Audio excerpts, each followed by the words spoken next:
Hi, this is Albert, and today I'm going to discuss a game I just played maybe 1 or 2 days ago, or maybe today. I sort of don't remember. Let's just have a look now. White horsey.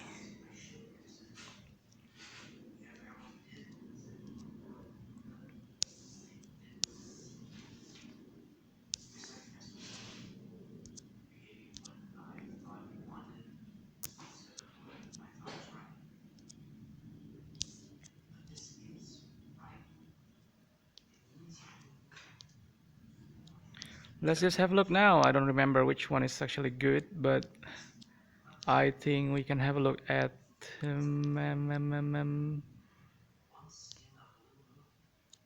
which one? Don't remember. This one maybe? No. This one? No. This one maybe? No. Maybe this one. Zachman or Joluga. Or maybe this one. Let's just have a look at this one.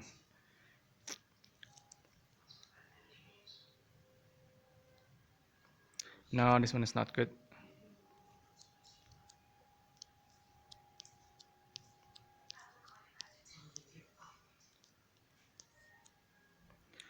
Okay, let's have a look at SambalOelek.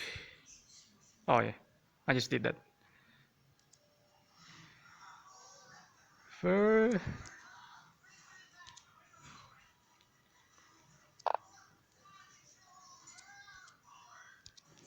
request a computer analysis.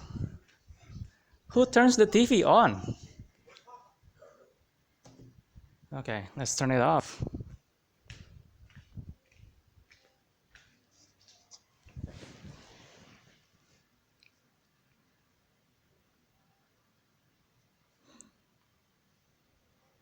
Analysis in progress.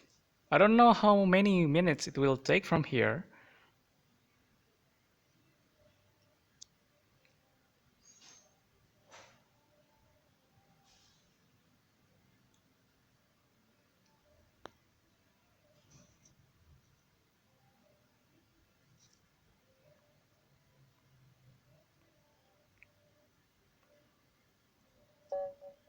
Okay, it's done.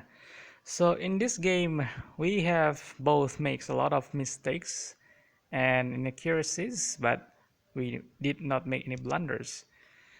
And let's have a look at the end of the positions because it's pretty interesting.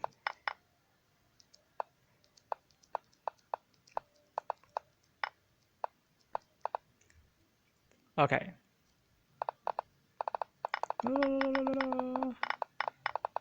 So as you can see, black is actually losing a lot of pawns and white still maintaining a lot of pawns here. And I believe it's actually winning for white, even though maybe black has stronger pieces such as rook and the queen. But I want to discuss about this game because it's pretty interesting in the term of where you actually try to attack the king after castling, and it's actually a good one. Of course, let's just have a look. It's a Sicilian defense, e4 followed by c5, and then here I push forward with e5, and it's actually the idea is actually if you do not have e4 and then followed by e5, you can sort of push your pawn forward and make it more aggressive. And I like to have to try that idea because it's actually very interesting. Knight goes to c6, trying to attack the pawn at e5, and then I just move my knight to f3, trying to protect that pawn.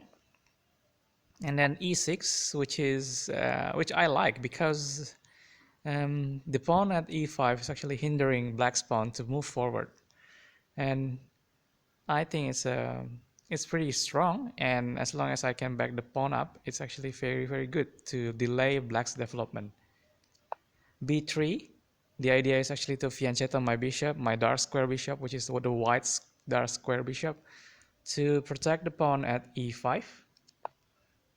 Then queen goes to c7, which is a bit fancy, trying to attack, uh, doubling up the attack at the pawn at e5. And then bishop goes to b2, d5. And from here I can see that it is actually trying to skip the pawn, but I can take it using en passant here, and either bishop or queen has to take, and then queen took. My bishop goes to b5 afterwards, which is trying to pin the knight at c6, and it will be annoying because I can do a lot of moves such as bishop goes to e5, trying to attack the queen, and the knight cannot take because there will be a discovered check. Bishop protects the and break the pin here, protects the knight and break the pin here by moving to d7. My bishop goes back to f1. Of course, this is just trying to make black upset. Knight goes to d4, which is I think the idea is trying to attack, but I suppose it's pretty weak because I can simply take using my knight, and after c takes, I move c4 here.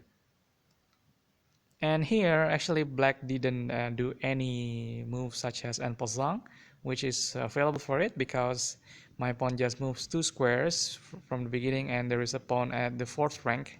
It can actually do en passant, but it didn't move en passant. So probably it wants to keep the pawn at d4 to block actually to block the pawn there. Then goes e5, which is trying to support the pawn at d4. g3, which is the idea is actually to do another fianchetto of the bishop. And then rook goes to c8.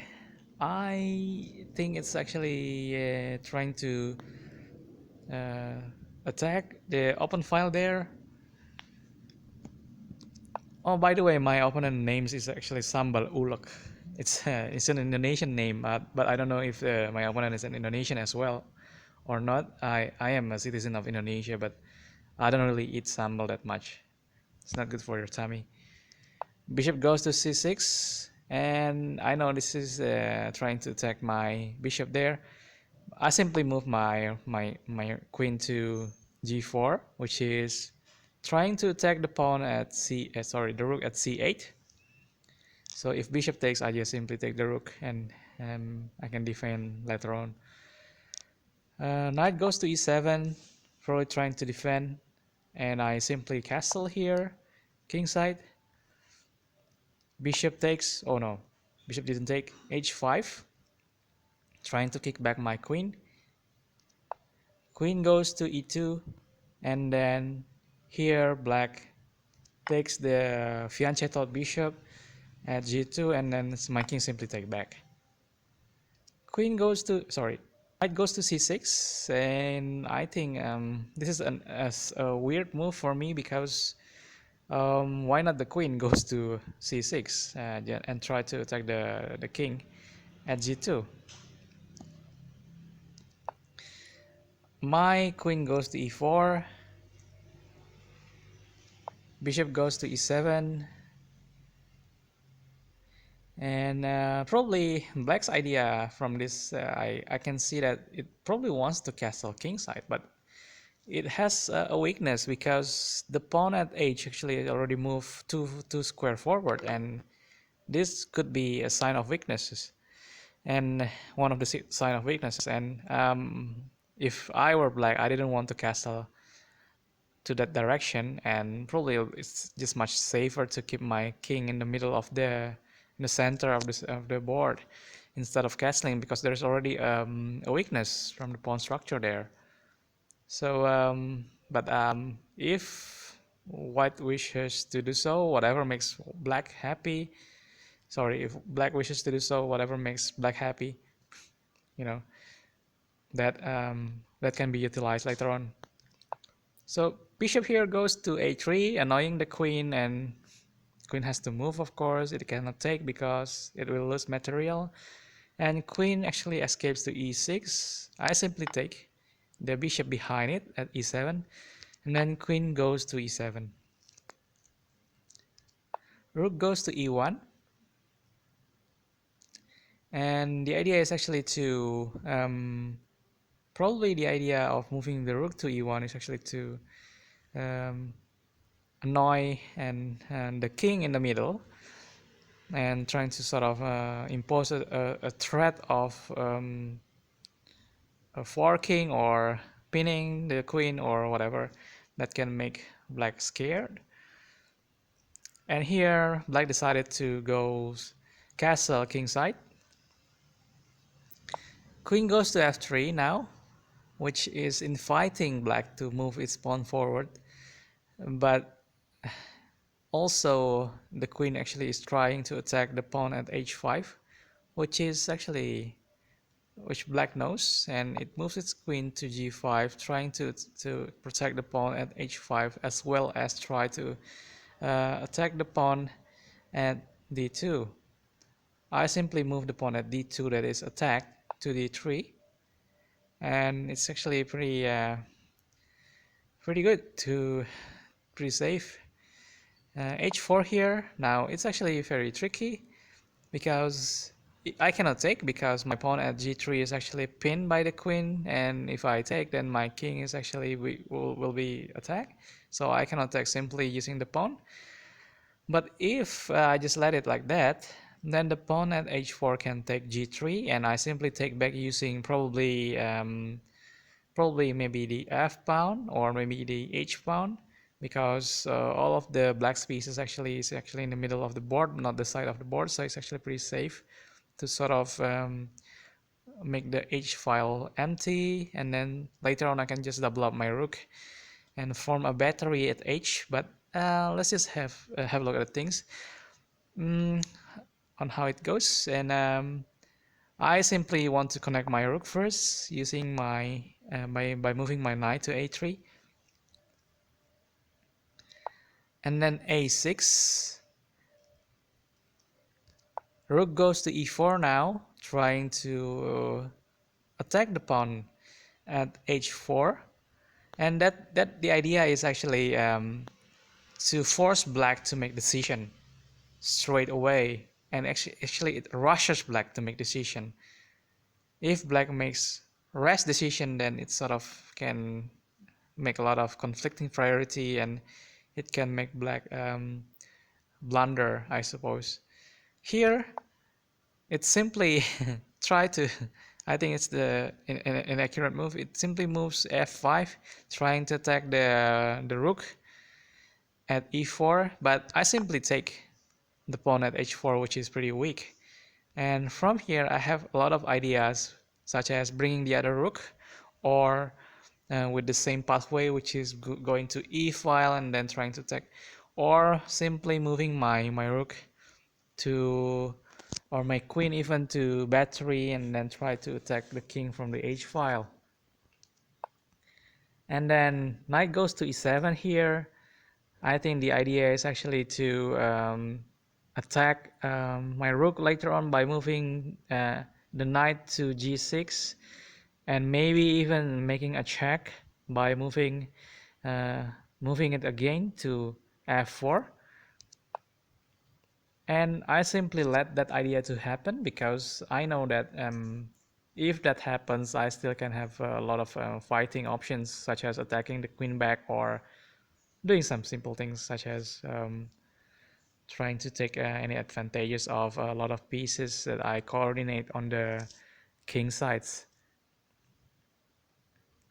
So I move my rook to e1, trying to attack the pawn there. If the pawn moves, I simply take using the pawn at d3. So d3 will take sort of, for example, e4. And here black launches the attack, which is continuing the plan with the attack of the rook, which is knight. Continue the plan with the attack of the knight. Knight goes to g6, and I simply move my rook to h5 here, trying to attack the queen. And here the knight actually moves to f4, trying to attack my rook, of course. And it's actually a fork of the check, of king and also attacking my rook at the same time. Here I simply take using my queen. And of course, it seems like I am down off rook from this position because after queen takes f4,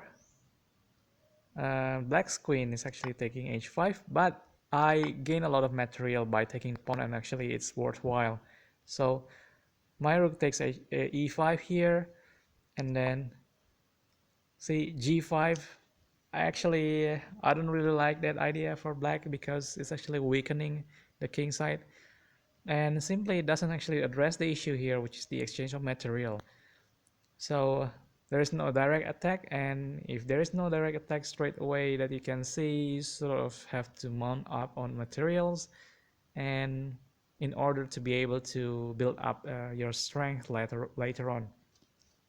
So g5 here, trying to attack my queen, I simply take d4, and if the rook at c goes to e8, I simply cover up using my rook there. So the rook is actually moving to d5 from e5. Now queen goes to e8, probably trying to sort of make any threat of maybe I don't know, protect, and also trying to maybe cover the open files. I simply ignore that. I just move my knight to c2 here, preventing any advancements such as the move of queen e1. And from here, black actually takes d5. I simply take back, and I gain a momentum because there is a check here. Queen takes d5 check. From here, the king actually moves to h7, and it's not one of the best moves because it is losing tempo. From here, I just take b7 check, rook goes to f7, I mount up on materials, which is queen taking a6, and actually it's a mistake. From the engine Stockfish 8 says it's prone to the attack of my weak pawn at d3 if the queen moves to probably d7. But here f4 is actually moved. My queen simply goes to b5, offering the exchange of pieces of queen, and also trying to take the pawn at g5. And black continues on with f3 check.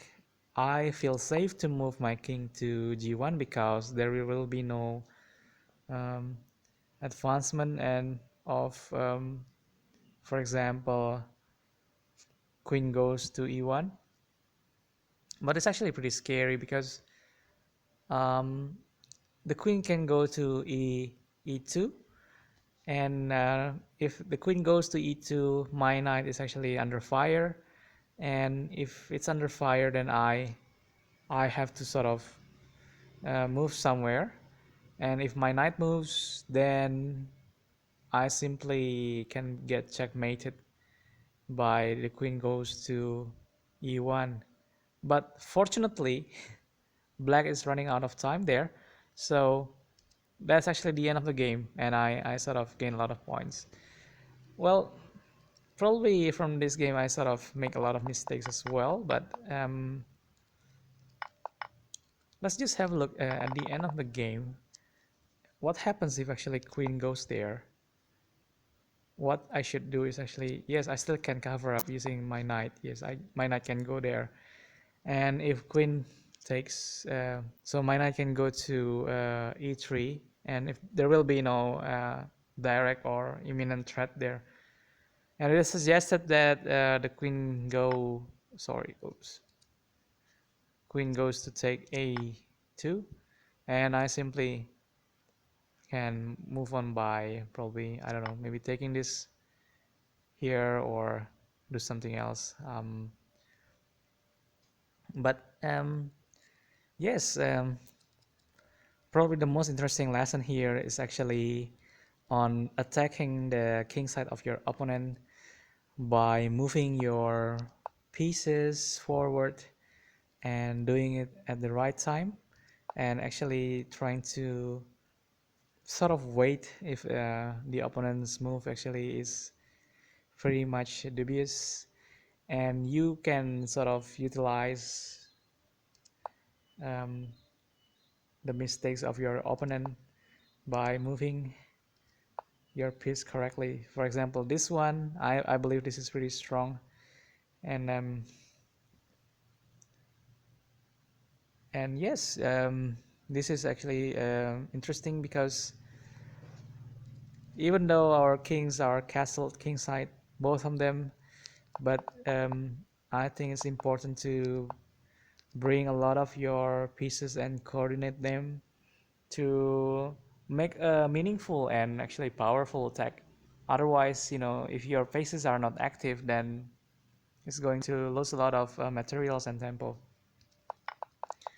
So I believe that's the lesson I can sort of learn. Also, this one, from this position, I don't actually take the rook at d8. Simply, I just wait until black's actually moving, and because I take this one, I gain a lot of tempo by making a check. And even though I only have the knight and also the queen, whereas black has queen and the rook, I have a lot of pawns, which is very important at the end game, I suppose, because it can promote. And if I can manage exchanging pieces, which black doesn't sort of intend to do here, because it's just moving its king, I will mount up more to pawns, and it will make black difficult to gain advancement from the material. So I suppose that's the discussion of the game, and I thank you for your time. See you.